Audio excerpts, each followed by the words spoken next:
Actually, I think this is during, actually, I think these are your photos. Oh, awesome. That's so funny. That's so rad. They're using JR's photos on the volleyball Instagram, which is so awesome. So, good morning. How is everyone? I know it's weird because I'm just talking to a camera, but let me know how your morning's going in the comments.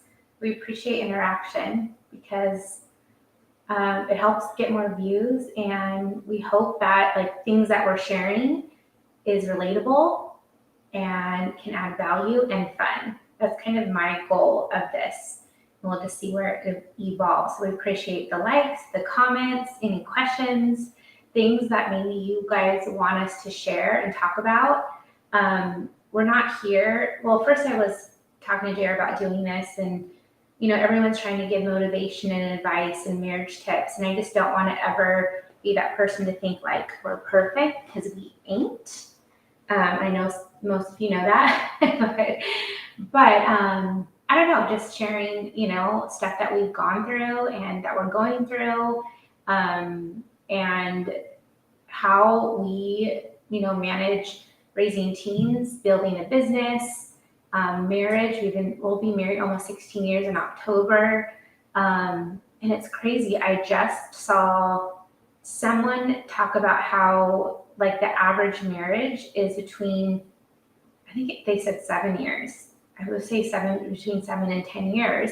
Like that's the average, like people get divorced around that time. And one of my friends said, it's actually like the 16th year, which is just kind of scary and gnarly. So anyways, I know, I'm waiting for JR. So here I'm like getting a little bit deep, but I know that, for us, it's always a continue. I don't want to say work, because it's not hard. It's just really dying to yourself and putting the other's needs before each other, right? Because we work together in the same house. We do a lot of stuff together. And so we definitely can get on each other's nerves. Who's that? I don't know, I was just talking. I was saying how we appreciate like comments or likes, and that you and I, our intention for this is never to come on here, because there's so many people giving like motivation and tips on what to do in marriage advice. Even though we've been married almost 16 years in October, like we don't ever want to be those people that are like, we know it all and here's like our perfect advice. Yeah. Do you know what I mean? Because we don't. We're trying to figure it out. But we're just here to share like what's worked for us and what hasn't. Yeah. And just to like be an open book. Yeah. Because we are entrepreneurs together. We are always around each other. We work in the same house. We're raising teens. It's a lot. Yeah. You know what I mean? Yeah, I totally get it. So, Yeah. So I just said, like, even if people have like a question in the comments, would be nice. Like if something you want us to share, or like likes. And I shared this yesterday. Like it means so much just to get like a heart or a like, or to share our posts. Like, I believe that we have hopefully some value. And also I think it's kind of fun. We were just talking about just doing this. It's kind of cool, because what it does is like we get together at 9 a.m. Usually we're a little bit late, because I usually have a call at 8:30 that goes a little bit long. So we just were like, hey, why don't we just get together and we'll just like have some conversations. We'll stream it and it'll be a lot of fun, and that's it. So. And also selfishly, it's like undivided attention. Sorry. I know. We've had a conversation. Yeah, it's kind of cool. No, that's it. It's actually kind of cool to have like intentional time to just kind of, rap, and then let all our friends be a part of that, which is. I thought. But real quick, I would love, honestly, we talked about this yesterday, I would actually love to like have like some of our friends here with us. Like bring somebody in, like let's like just have like coffee, like with some friends. You know what I mean? Like it's just kind of something fun to do, and kind of breaks up the day a little bit. Yeah, for sure. We'll do that at some point. Yeah. So anyways. I know you really want to do that. Bring friends in. Yeah. Because I like talking to people. Like I like just having conversations, and you know what I mean? Like it's fun, and like intentionally connecting with people. We don't really do that enough because we're always so busy with our kids and work and everything else. So I feel like if you like almost like put like a coffee date on the calendar, but with like a friend, it's like a great time to connect with them. Yeah. You know what I mean? So, I don't know. Anyways, what are you guys up to today? What do you guys got going on, man? Anything? Talk to us. Can you see what's going on? Yeah, I'm looking right now. Yeah, it's good. What I was going to say is, what was I going to say? I was going to ask you questions. Oh, put me on the hot seat. Yeah. Do you have a call 9:30? Yeah, that's all right. No, but I think it would be, okay, so we shot our first podcast. It's on our YouTube channel, and you interviewed me. Uh-huh. So I think we still have to go and interview you. But I think that you should share some of that because you have been, like, I lean to you for a lot of advice. Like, with my makeup business, I feel like I need to put deodorant on. I feel like it's sticky. Sorry. I went to the gym this morning at 5:45. Actually, I woke up at 4:30, like wide awake. I don't know, it's random. Open the door real quick. Yeah, it's hot. But I have this, like, my favorite, it's called Best Bet Ever class. It is the best workout. Anyways, and she calls me out. I actually like when I was kind of upset because she'll call me out. Good job, Chelsea, or, point your foot, which sometimes I'll look at videos and, like, my foot's this way or I'm not doing, so I think I'm doing it right, but when someone calls me out, I actually appreciate it. But I'll get back to you, but she was passing, so we were doing these, like, little, like, butt lift things, and she was passing bigger weights to some of the girls, and she didn't pass me big weight.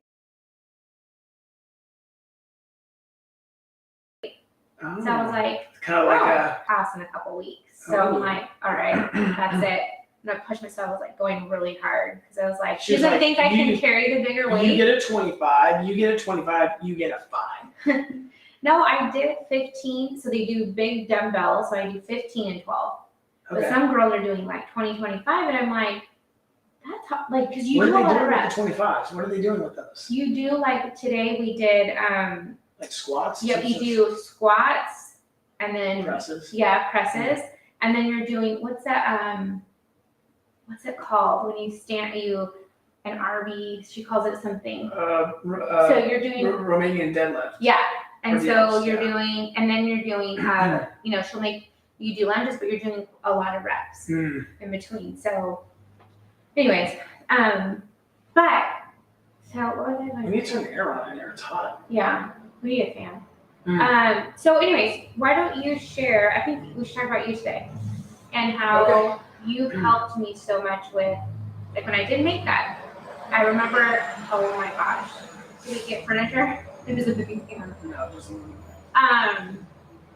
when I was a makeup artist for like 15, 16 plus years, a long time.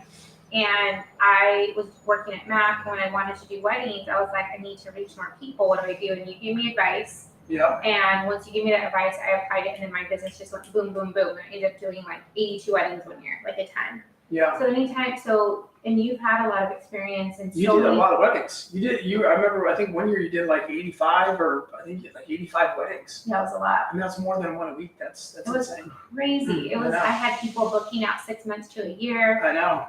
Which is cool. I still have people, reaching out occasionally, and I miss doing makeup, but I just don't like to miss the girls thing. So if I'm available, and plus I don't have a ton of the makeup anymore. It's like all makeup that I use. I'm like, well, if you look kind of like me, the same foundation, we can make this work. Anyways, I don't know, just share something about you just have a lot of, oh my gosh, it's like so loud here. What else? About what? What are you share about? I don't know, just like I was thinking how you tried, you've done so many different things, and now you're doing like the courses and the real estate, and you help me do this and stuff, and I don't know, talk about motivates I think the thing you, is that pushes you. Well, the only thing that matters is the family, so that's the only thing that motivates me. But well, I know a photographer. I just Olu just posted all of your photos, so. Well, I've done a lot of things, but it's always been out of necessity to provide. And the thing is that I've always been a solutions guy. And so whenever there's a problem, and most guys I think are that way anyways, but whenever there's a problem, it's always like, okay, what are all of the ways that this can be solved? And then you find the best one, and then you just do that thing.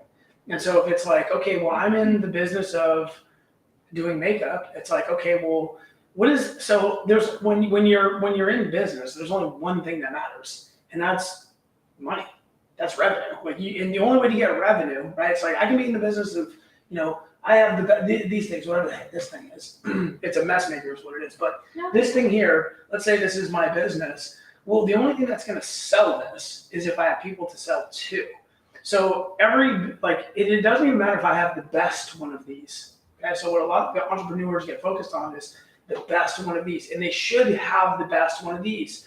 But usually when you start out, it's not going to be the best. You're going to have because if you just start, you're like, I only know this one. And then you're like, oh, let's say I get this one from China.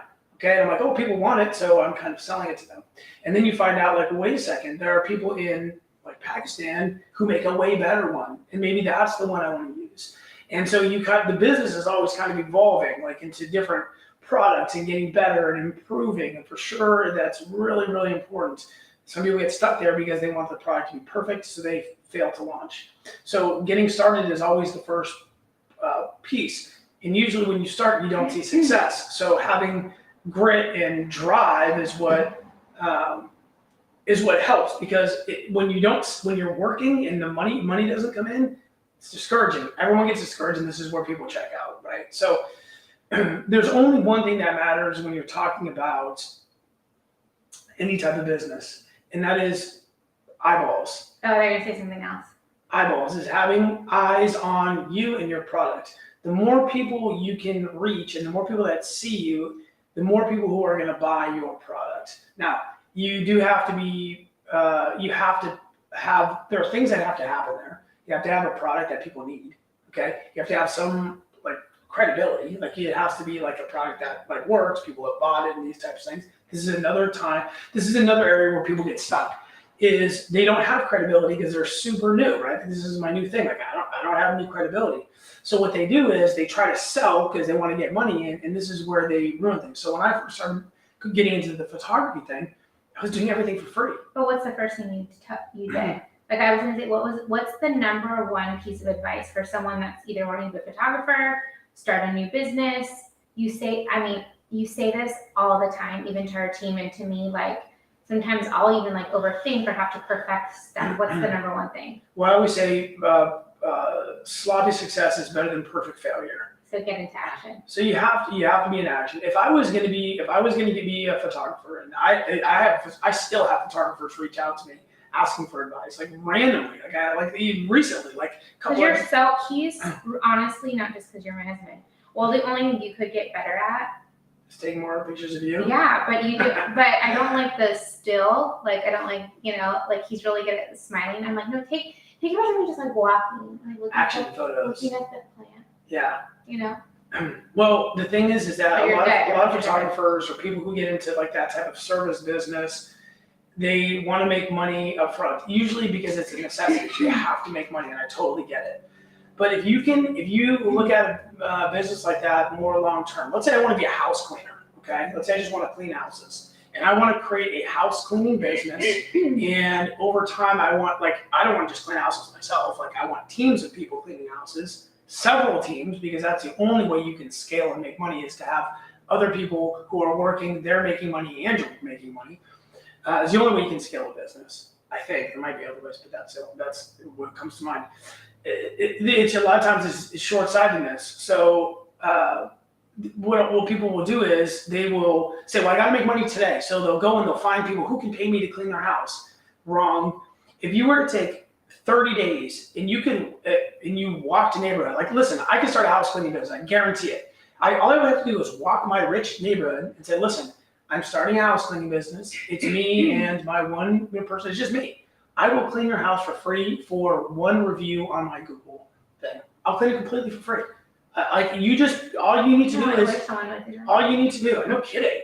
All you need to do is just give me the cleaning stuff. Okay, after 30 days, if I had cleaned one house per day, I have 30 Google reviews. Guess what? And they would probably all be 5-star. If I had 30, and then because you got to do the job in there, right? You got to put some effort into it.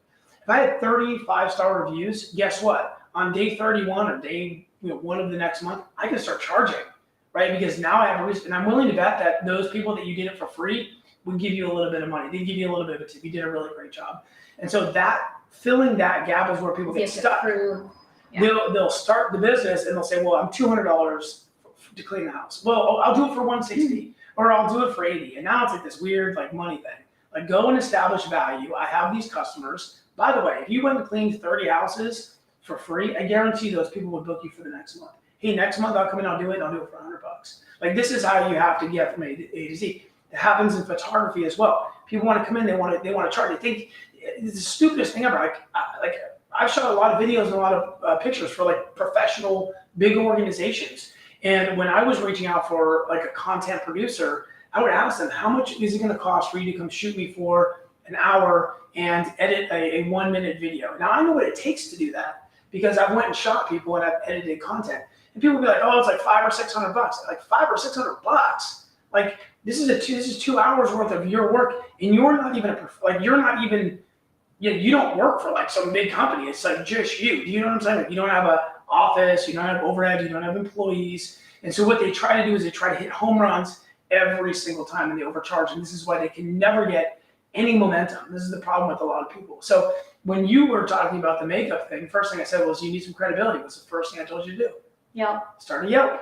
You need to go get a Yelp, and you need to start getting Yelp reviews, which is still, I don't even know how many reviews. Oh, I think there was like, I mean, maybe not 100, but there was a lot. Right, so there's a lot of reviews. all my clients, and they would leave it. Right, that's exactly it. So you started gaining that credibility. We created a website that showed before and afters. Some of those before and afters are, scary. But so this is it. So, anyways, I don't know where. I don't even know what the original question was, but no, I think because you've done. I'm just thinking you've done. Well, I always tell JR like whatever he does, he like can make money from like air.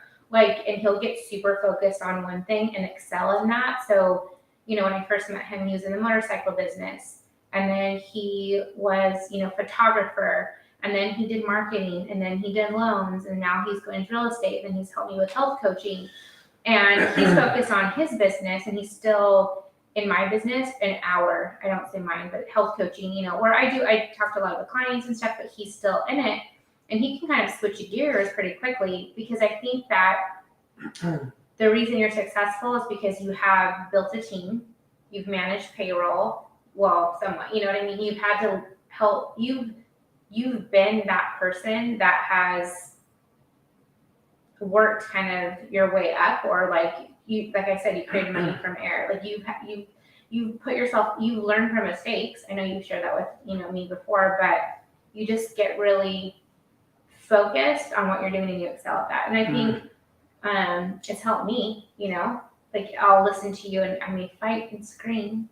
I don't want to listen, but you're usually right. The thing is that you always have to be looking. You always have to be For me, I just try different things and wanting to be really good at those things. My Uncle Mike told me one time. So one time, my uncle, when I was in my early 20s, he called me and said, hey, I'm going to the Bahamas. I'm going to St. Martin or something.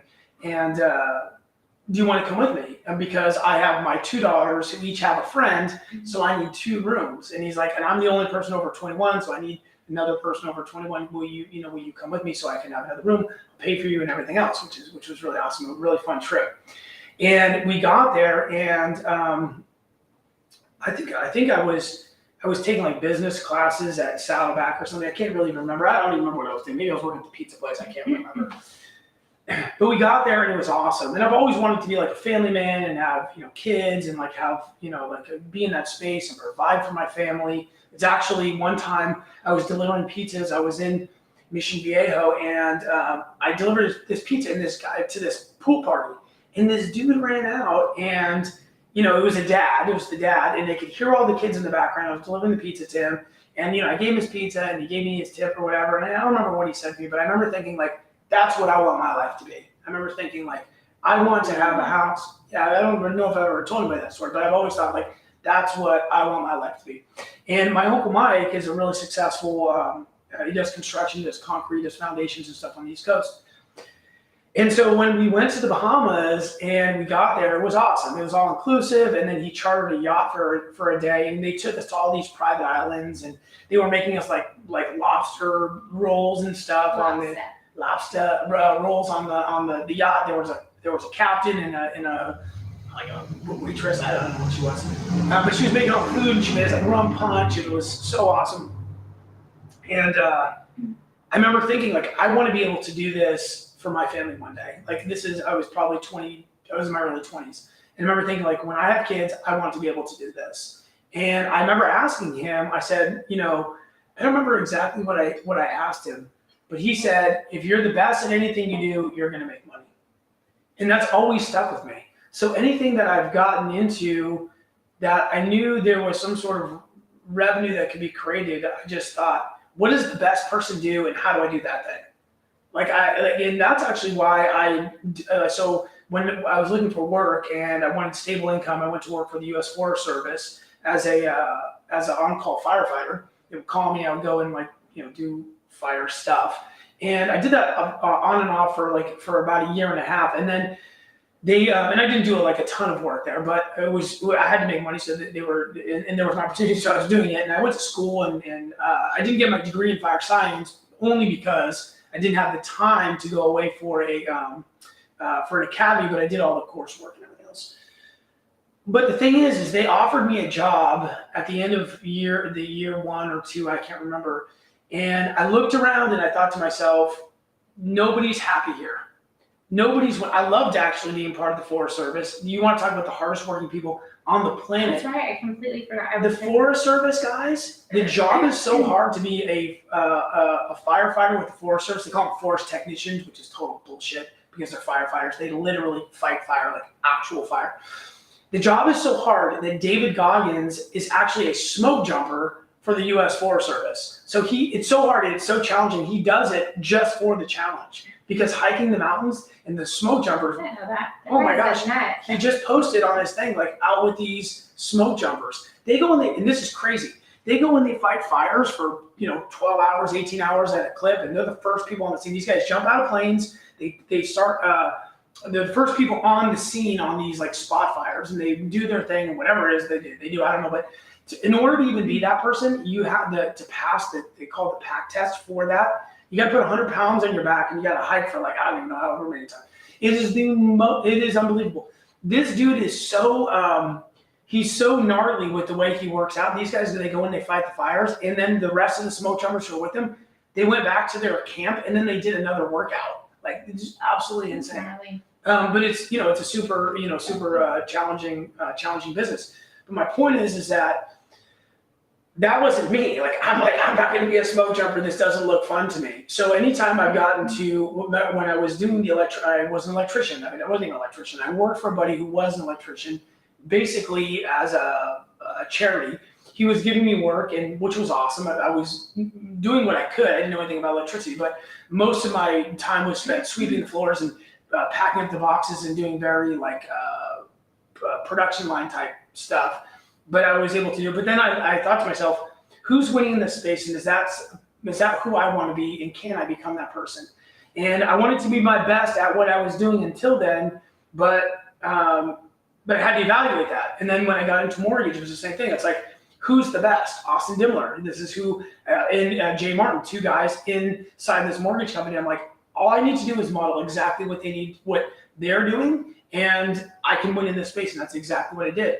In the real estate space, who's doing it, who's killing it, who's winning, how are they doing it, model that and win. But you have to model the best, and you have to strive to be the best, right? You don't say my competition is the guy to my left who is not doing very well. He's doing 1 loan a month, so my competition is 1 loan a month. It's no. Who's at the top of the leaderboard, and how do I do that? Because these people don't possess any special skills. They just learned things. There's a knowledge gap between you and that person. And when you can fill that knowledge gap and you can support it with effort, you're going to win it. But you have to fill the knowledge gap, and you've got to put effort behind it, and you got to take consistent action. So that's how I've always found any type of success in any business that I've ever done. And when I first started in real estate investing, maybe a year ago, I actually started, it was a little bit longer than that, but I started kind of full speed into business about a year ago. I didn't really know how to get deals. I tried a bunch of things. Today is day number 9 of this month, and my team has opened They have opened 10 escrows in 9 days, 10 deals in 9 days. And the only reason we got there is because we created processes, we modeled what other people were doing, we created a system, and we just execute. And once you are like, okay, this thing works, then you just pour gas on fire. The machine is built. Once the machine is built, you just pour gas. What's gas? Those are eyeballs. You got to pour eyeballs onto your business, right? So. Yeah, no, I love that. I think that's helpful. And I think the other thing is you take an action immediately, and also you believe in yourself. Like you're like, I can do this. Like with everything, you're like, I'm going to be the best. And I think a lot of people lack those two things, which are most important. And that's what helped me in my business is like, I believed I could. And you never have compared yourself to this person. You've always looked at Austin or Jay and like, well, if they can do it, I can, and I can do it better. No, we love them, or not, yes. I mean, you do. You really respect them. Yes. I mean, they're nice and alone, but you just knew that you're like, I'm going to learn it. I'm going to work and apply myself every single day. I'm going to do the best what I can do. So, and you gotta love that too, right? So the mortgage business for me over the past, 24 months has completely changed. The business model has changed. And it got to a place where the things that you would need to do to succeed in that business today are different than what I would I want to say I originally signed up for. So the things that people are doing now, like Austin is still doing deals and still finding success, and Jay as well. But what they're doing is not something that I want to do. And once I realized, I don't want to do that. I'm not going to win in that space because I don't want to do that activity every single day. Some people say, well, you got to do the things, and if you hate it, you're not going to win. You have to love what you're doing. You have to love what you're doing. And, not only do you have to love what you're doing, but there also has to be an opportunity, right? So what I was doing in the past, there's no opportunity for that in that space. It's like the mortgage or the motorcycle business. Like I enjoyed certain things about the motorcycle business, the engineering, creating, these types of things. But the opportunity was not there anymore. There was not a big enough market. So I had to evaluate that and say, okay, this isn't working anymore. I need to find what is going to work. What I love about real estate investing is that there is a lot of different ways you can make money in that space. All of them are challenging. All of them are different. It's like being in it's like golfing, right? It's like you can play the same course every single day, but every single shot is going to be different because the ball always goes to a different place. The challenges are different. The hole's always moving. That's what's awesome about real estate. Mortgage is not that much fun anymore. I'm still doing mortgage transactions, but I'm doing mortgage transactions for investors who are buying my properties. So they tie in. You know what I'm saying? And you spend a lot of time with people, like he teaches people. So I hear him on Zooms and I think you love that. You love to help other people. And it's cool because people are like, oh, they get so excited to talk to him on the phone, and it's really cool. So I think you love doing that. You love giving people advice and coaching them one-on-one. Yeah, I coach about 5 people every morning. Yeah. Awesome. And it's cool because the girls, while they're at home, they get to hear it and see us, even though it's a very loud household. I'm doing calls, he's doing calls. And then I'm like, we're just it's a fun, crazy season. But when him and I both have creative sides, so if we're not creating and we're like, it's depressing. We just feel like we lack purpose. Like right now, I feel like we're in the space of creating. And when you are in that space, I've heard this tip and it works for me, is you have to keep creating. And you have to say no to a lot of things. So I've actually said no to a lot of things that I'm like, I have to stay in this. And some people don't understand it. It's like nothing personal. I just know I need to be like, just like when I started the diet, and I have to say not diet. I can't believe I said that. My program. Well, it is a diet because anything you're eating is a diet. But I just have to stay in the space. Yes. If you get out of it, then it's like, I don't know. I say zeroed in on it. Yeah. Super hyper focused. Yeah. This was fun. I'm 8 minutes late for a call. My goodness. Okay. I already let him know, but thanks guys. We'll see you tomorrow. Bye.